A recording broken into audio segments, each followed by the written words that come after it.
Remember earlier how I mentioned that Star Wars is now made for like the shippers and like these new kinds of fans out there that just love, like I said, shipping these characters, and it's all about the identity politics of it, and you know who's fucking who and all of that. Well, it's interesting because Katie Sackhoff went on the big thing with Christian Harloff, right? And they actually talked about that. Interesting enough, was Din and Bo-Katan getting together ever discussed? Let's have a listen to what she actually has to say about this. It's a Bo-Katan fan. We're just going to hear it from the horse's mouth directly. Let's take a listen to this. It's a Bo-Katan fan. She was shipping Din and Bo. I'm so a lot of people were. Was that ever a conversation or never a conversation? It was a conversation.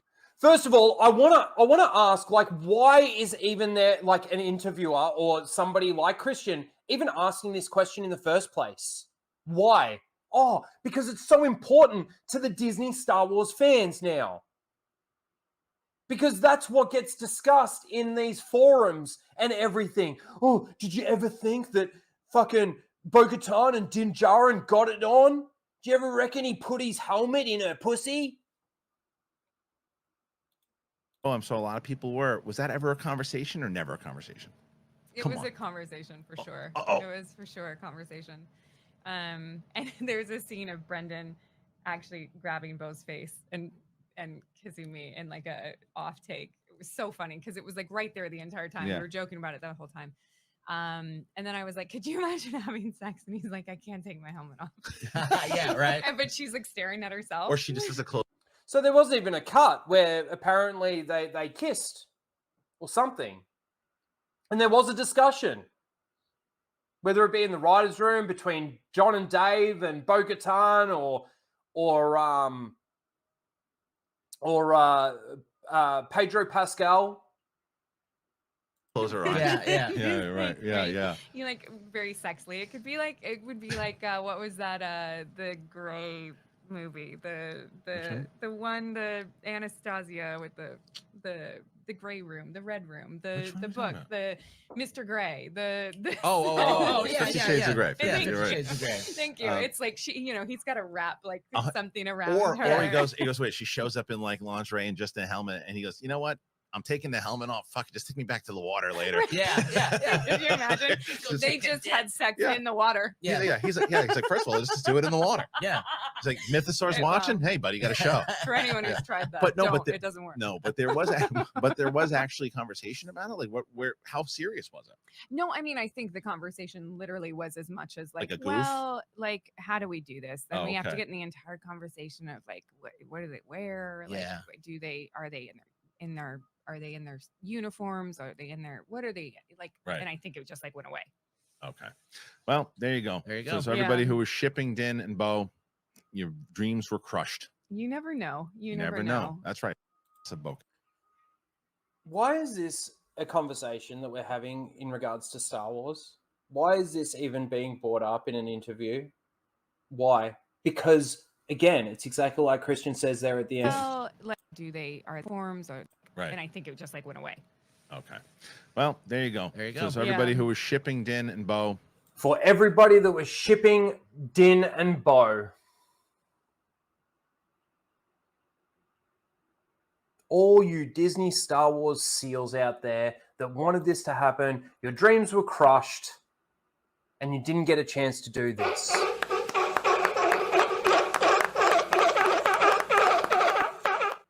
God damn it. But I can't believe that this was even a conversation that took place behind the scenes. How do we do it? If we were going to do it, how do we make it happen? How would it work? Yes, Riff. What the actual fuck? What the actual fuck? Mando is officially dead. Dude, Star Wars is officially dead. Can't believe that this is where we are with Star Wars. And I've told the story a million times about that guy that went to work and talked about to his new employee about Star Wars because they both realized they were Star Wars fans. He asked him what his favorite ship was, and he says, Din Cobb. It's like, no, dude, what's your favorite spaceship? Because that's what Star Wars is about, not this fucking shipping bullshit. We've also got this. This is from the same interview. All right, let's take a listen to this. My husband goes, how long was she sitting there? I think she ran in as soon as she saw him. And then I saw that girl's TikTok. Oh, shit. Oh, Yeah, right. somebody- yeah. I sent that one to you, Hysterical. right? Yeah. I watched that, and because in my mind, it made me laugh so hard because I was like, that's what I sort of thought happened. It was like she sees him and she's like, damn it. My husband goes, So Katie Sackhoff is basically admitting that she saw the problem with the fact that she was sitting there. And her husband asks her, how long was she sitting there for? Like, so your husband can see the problems in this writing. Your husband can see the problems in the story threads of what was happening in those moments. But John and Dave can't. You're mentioning that you sort of saw that issue as well. You didn't bring that up with them and say, hey, shouldn't she maybe be doing something other than maybe just sitting here with her leg hanging over, with her pussy hanging out like a dude? Maybe we should do something else, like, I don't know. Maybe she can be sitting there in her fucking forge making something. Sitting on her fucking throne. So I just thought this was interesting in the fact that Katie Sackhoff's husband even noticed issues with the writing. And yet it's just laughed off like comedic fucking bullshit. And then the last one is this. I love that you said fairly, because she did win it fairly. Listen, I think what's... She's talking about the Darksaber, winning the Darksaber fairly. Greg, you were right when it comes to like the Darksaber and the way that they actually made it work in regards to handing it over to Bo-Katan. But if we're looking at the way that the lore behind the Darksaber has been structured and everything, I just think it's pathetic, lazy, stupid writing, personally.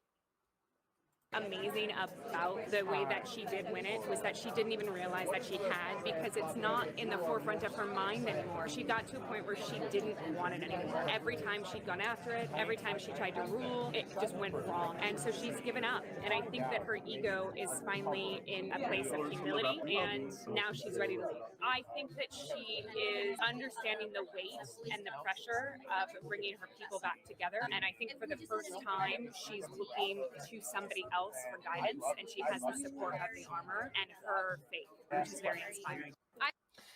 Just in regards to the support of the armorer and everything like that, it's kind of funny how the second last episode of season 3 was called The Spies, and we never got a payoff in regards to who the spies were.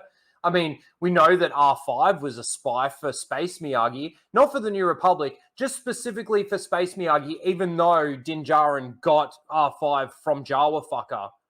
So how is R5 a spy for Space Miyagi when it was Jawa fucker that gave it to him?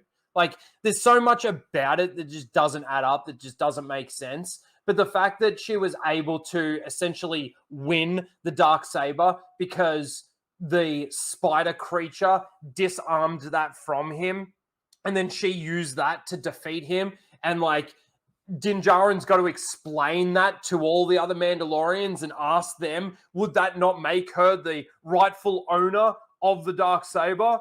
It hurts my brain 100% to think how pathetic and stupid these people are, and how disgusting their ethos is from the ground up. 100%.